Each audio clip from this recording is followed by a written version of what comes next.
Oi, pessoal, tudo bem? Vamos começar agora a nossa aula sobre educação no Renascimento.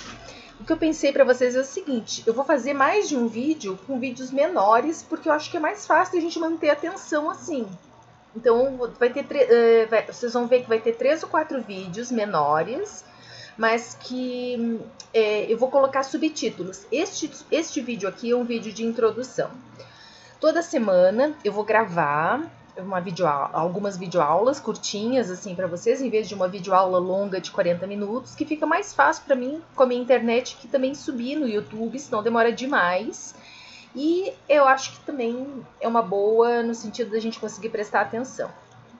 Então, o que eu deixei para vocês aí na plataforma? Eu disponibilizei a aula de quarta-feira passada, que nós não tivemos presença de ninguém, e aí eu coloquei o conteúdo lá, que é sobre a educação medieval, e tem alguns vídeos. Aí eu não gravei videoaula, eu disponibilizei os vídeos que eu iria mostrar para vocês e alguma coisa para complementar os conhecimentos na aula sobre, inclusive, a história das crianças, a mulher na Idade Média. Então trouxe um apanhado mais geral para vocês. E agora a gente vai falar do Renascimento. Observe na plataforma que eu coloquei antes dessa videoaula uma introdução com um historiador sobre o que foi o Renascimento. E ele traz toda uma parte técnica de explicação sobre uma parte bem teórica mesmo, sobre essa questão do Renascimento.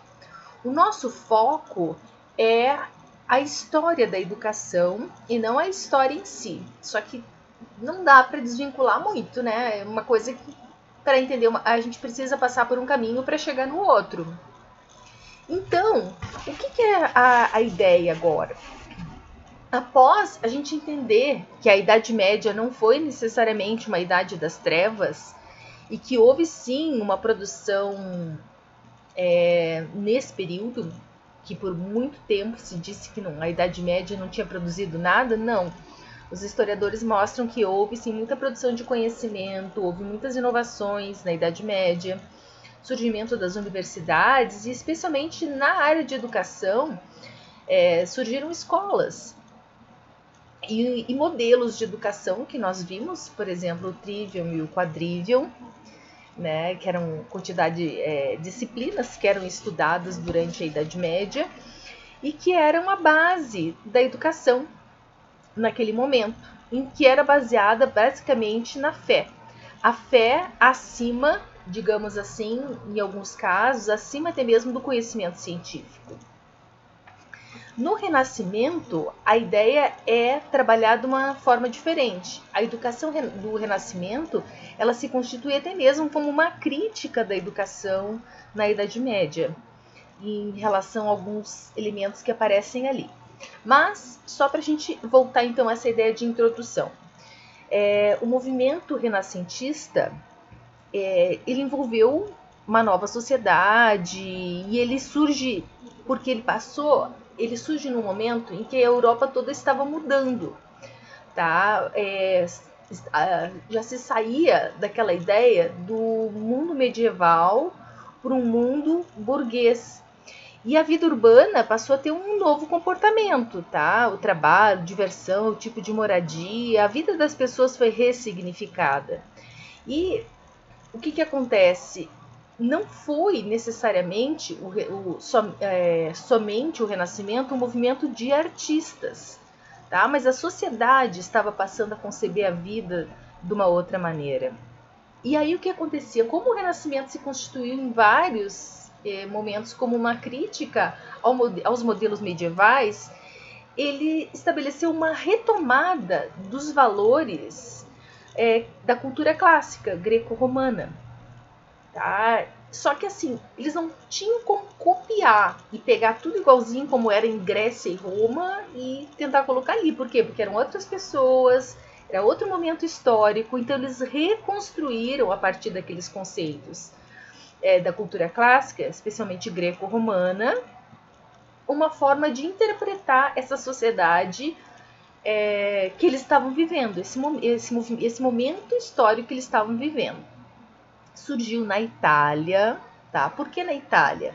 por ser um polo comercial muito importante, né? Um espaço onde muitas pessoas iam ali para comerciar e por causa disso havia muitos ricos, pessoas com dinheiro lá. E essas pessoas, essa burguesia, né, por causa do ponto de comércio, se constituiu em alguns momentos, algumas pessoas eles se transformaram em mecenas. O que eram esses mecenas?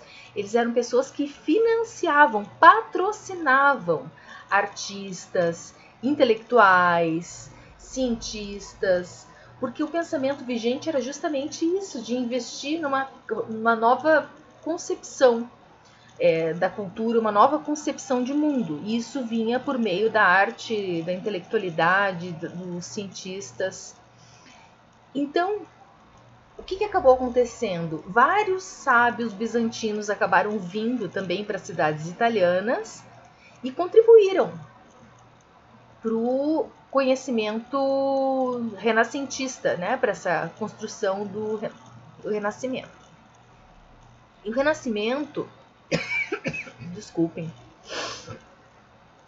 ele se difundiu, tipo o coronavírus, da Itália, tô brincando, gente, desculpem, da Itália para os outros países da Europa e até mesmo para outros espaços no mundo, tá? E foi uma demarcação dessa mudança da estrutura feudalista para o capitalismo. Então, o que se marcava naquele momento foi o crescimento dessa burguesia que financiou uma arte, a ciência, a literatura, uma intelectualidade para ressignificar essa mudança no mundo do pensamento e no modo de vida das pessoas. Ok? Então essa é a nossa aula introdutória. Até daqui a pouco, que a gente vai falar do contexto da educação renascentista.